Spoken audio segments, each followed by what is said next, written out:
প্রিয় শিক্ষার্থী, আশা রাখছি সবাই অনেক অনেক ভালো আছে। আজকে আমরা kinetic gas and kinetic theory of গ্যাসেসের যে নলেজ বেস কোয়েশ্চেনগুলো আসতে পারে বলে মনে হয়, আমরা এইগুলো একটু দেখব।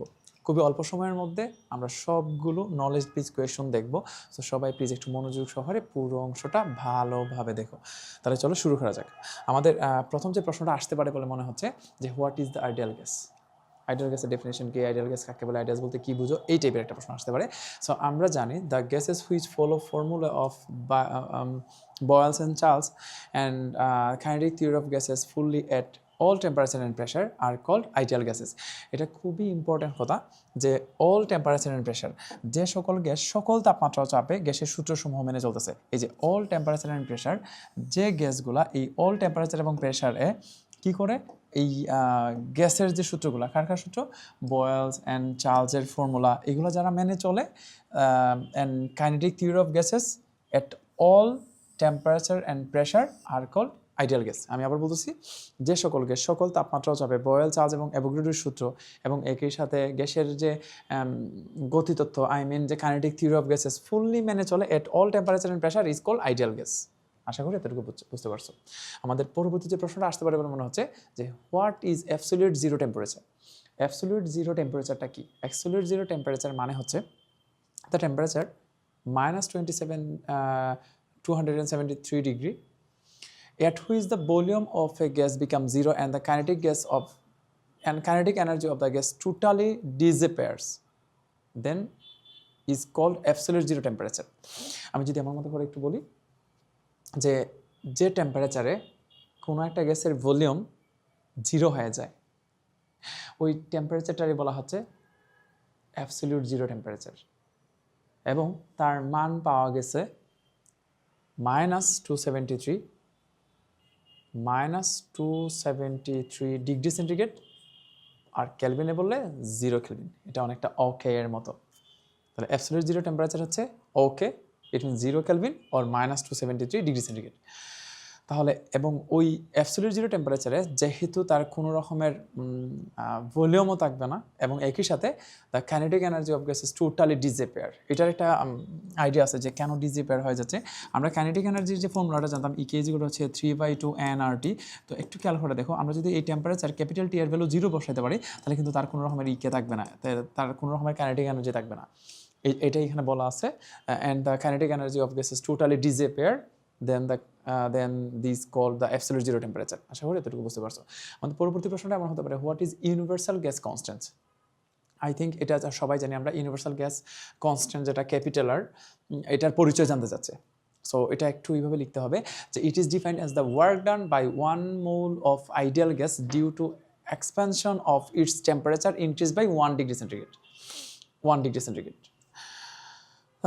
এটার মানেটা হচ্ছে অনেকটা এমন, এখানে ওয়ার্ক ডান কথাটা খুবই important, because P into V, এই যে অংশটা দেখতে পাচ্ছ, এটা আসলে ওয়ার্ক ডানকে ডিফাইন করে। পিভি যেগুলো এনআরটি আমরা জানি, তো এখান থেকে আমরা জানি পিভি যেগুলো যদি এনআরটি হয়, তাহলে আর সমান এদিক করে লিখতে পারবো PV by N into T. এখানে আবার একটা বলা আছে যে আমরা যদি volume of 1 gram molecule of gas at standard temperature and pressure which is mean STP, so we know that the volume of a 1 mole gas is 22.4 liter, and liter is equal to decimeter cube. Liter and decimeter cube are equal, and if we convert it in meter cube, then 22.4 liter will be 22.4 into 10 inverse 3 meter cube. This is the SI unit of volume, meter cube.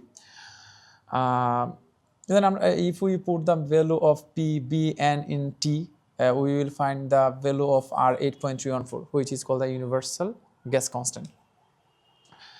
তো আমি আবার বলতেছি, ইট is defined as the work ডান। এটা একটা work done, just 1 মোল গ্যাসের temperature 1 degree centigrade increase করতে যে পরিমাণ ওয়ার্ক ডান, এটারই বলা হচ্ছে universal gas constant.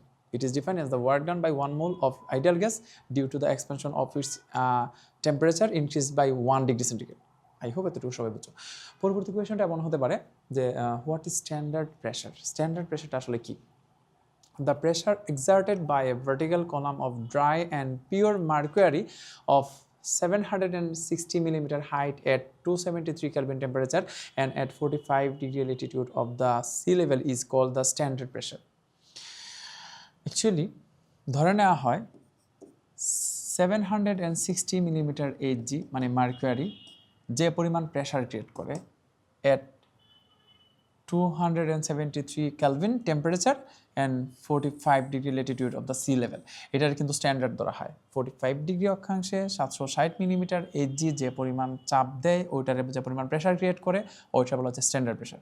So we নয় equation pressure P is equal to হচ্ছে H rho into G. Here H is equal to হচ্ছে 760 millimeter. If we convert it in meter, we will find 0.76 meter, which is H. Rho হচ্ছে maybe 1300 and 650. Almost, it is not exactly the value of density of mercury, and G is 9.8. 45 degree latitude, the value of G is 9.8. So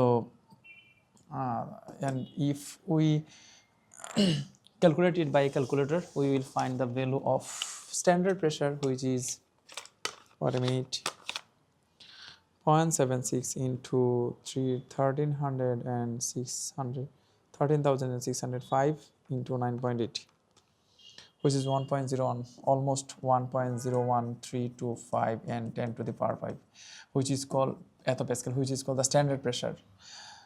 We also call it P naught, which is 1 atmosphere, 760 millimeter Hg, and 0.76 meter Hg.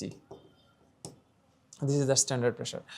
So our next question is, what is mean square velocity? Mean square velocity. Average square velocity of all molecules of any gases are called the mean square velocity. আমি একটা example দিই তাহলে খুব সুন্দর বোঝা যাবে। আসলে একটা আমরা যদি কোনো একটা বক্সের মধ্যে একটা নির্দিষ্ট অ্যামাউন্টের গ্যাস নেই তাহলে গ্যাসের যে মলিকুলগুলো থাকবে সবার ভেলোসিটি আসলে সেম হবে না, সবার ভেলোসিটি সেম হবে না। ধরে নিচ্ছি এখানে চারটা মলিকুল আছে, তো ফার্স্ট ওয়ানের ভেলোসিটি হচ্ছে 7 মিটার পার সেকেন্ড ধরে নিচ্ছি, এটা ধরে নিচ্ছি 3 মিটার পার সেকেন্ড, এটা ধরে নিচ্ছি 5 মিটার পার সেকেন্ড, এটা ধরে নিচ্ছি 1 মিটার পার সেকেন্ড। তাহলে এই যে চারটা মলিকুল নিলাম তাদের ভেলোসিটি সেম না। এখন আমাদেরকে যদি বলে মিন স্কোয়ার ভেলোসিটি, তাহলে পিছন থেকে ফার্স্টে ভেলোসিটিরে স্কোয়ার করে দিতে হবে, স্কোয়ার করে তারপরে মিন করে দিতে হবে, যার সাথেই। তাহলে এখানে চারটা আছে, তো চারটার যদি আমি ফার্স্টে স্কোয়ার করি, স্কোয়ার করলে কি আসবে? স্কোয়ার করলে কি আসবে একটু দেখি। 7-এর এই যে প্রথমটার স্কোয়ার করলাম, দেন পরেরটার স্কোয়ার করলাম, দেন 5 স্কোয়ার করলাম, দেন 1 স্কোয়ার করলাম।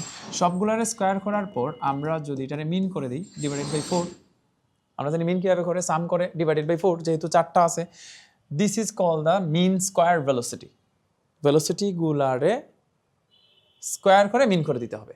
ওকে, so average square velocity of all molecules of any gases are called mean square velocity. Okay, our next question is, what does root mean square velocity? এখানে একটা এক্সট্রা ওয়ার্ড আছে, root mean square velocity. আমরা একটু আগে mean square velocity শিখে আসছি। So root mean square velocity যদি বের করতে হয়, root of the average square velocity of all molecules of any gas is called the root mean square velocity. আমি এখান থেকে এক্সাম্পলটা দিতে যাচ্ছি প্লিজ। এখানে চারটা মলিকুল নিয়েছিলাম আমরা এবং ধরে নিচ্ছিলাম যে সবগুলোর ভেলোসিটি সেম না। ফার্স্ট ওয়ানের 7, সেকেন্ড ওয়ানের 3, দেন 5, দেন 1 মিটার পার সেকেন্ড।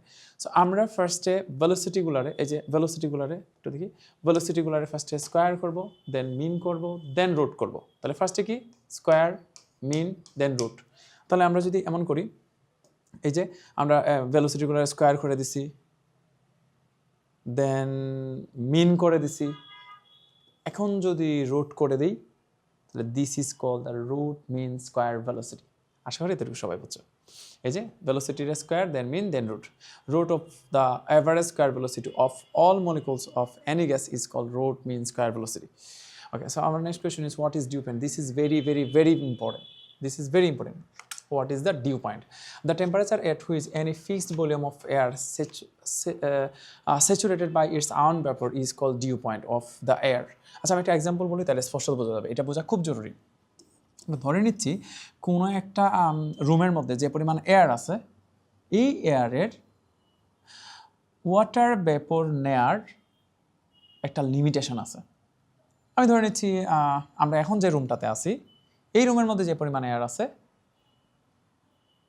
এই রুমটা স্যাচুরেটেড হতে 30 গ্রাম প্রয়োজন, নিড কতটুকু? 30 গ্রাম। বাট এই রুমে প্রেজেন্ট আছে, এই রুমের মধ্যে প্রেজেন্ট আছে হচ্ছে 25 গ্রাম ওয়াটার ভ্যাপর। তাহলে এখন কি করা যেতে পারে? ধরে নিচ্ছে আমাদের এখন রুমের টেম্পারেচার হচ্ছে 24 ডিগ্রি সেন্টিগ্রেড। তাহলে একটু খেয়াল করো, আমি সবগুলো আবার বলি। আমাদের রুমের টেম্পারেচার এখন 24 ডিগ্রি সেন্টিগ্রেড। এই রুমের মধ্যে ওয়াটার ভ্যাপর প্রেজেন্ট আছে 25 গ্রাম। বাট পুরো এয়ার স্যাচুরেটেড হতে 30 গ্রাম ওয়াটার ভ্যাপরের প্রয়োজন। এখন আমরা যেটা করতে পারি, আমরা যদি আমাদের এই রুম টেম্পারেচার একটু একটু করে ডিক্রিজ করি, তাহলে দেখা যাবে তার নিড যেটা এটা কমে আসবে। তো ধরে নিচ্ছি ফার্স্টে 31 এ নিলাম, 23 নিলাম, 22 নিলাম, 21 নিলাম।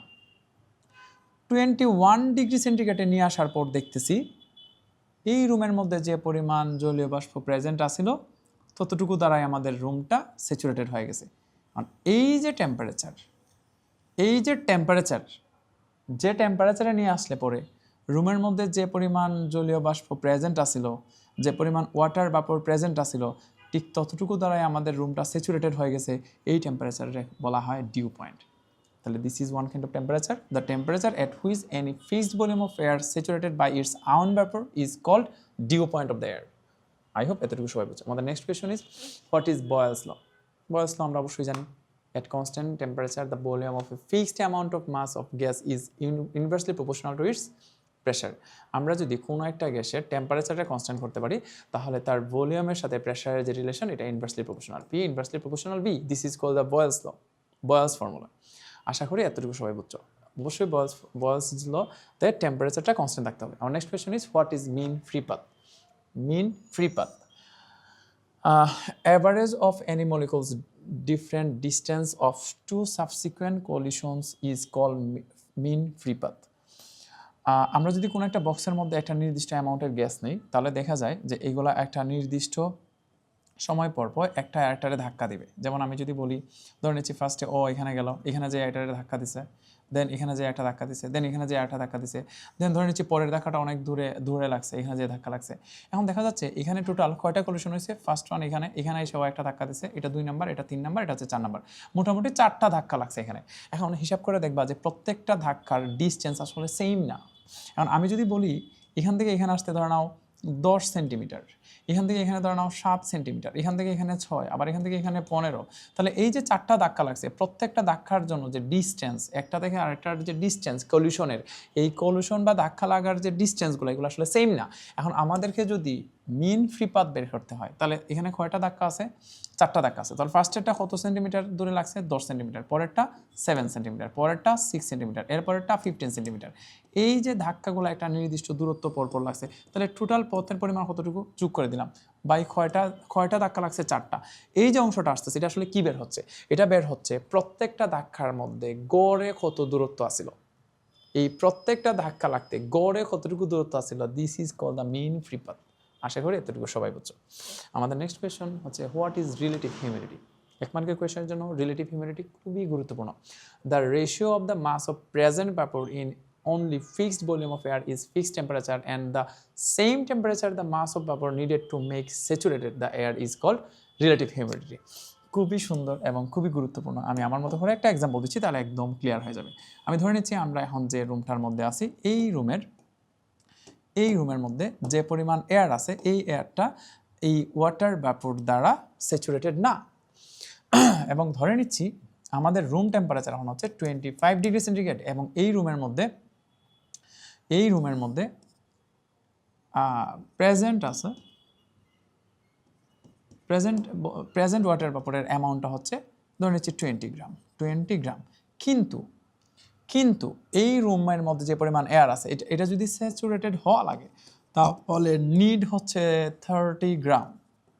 তাহলে তারা বলতেছে the ratio of the mass of present vapour in only fixed volume of air in fixed temperature, it means এখন আমাদের রুম টেম্পারেচার যত, এখানে কতটুকু প্রেজেন্ট আছে? 20 গ্রাম। অ্যান্ড এই টেম্পারেচারে এই রুমটা যদি স্যাচুরেটেড হওয়া লাগে তাহলে কতটুকু need 30 gram. The ratio of this two number is call the relative humidity. তাহলে relative humidity capital R is equal to হচ্ছে 20/30, which is the mass of water vapour present in a fixed temperature and the amount of water vapor need to saturated of this room. The ratio of these two number is called relative humidity. আশা করি এতটুকু সবাই বুঝছো।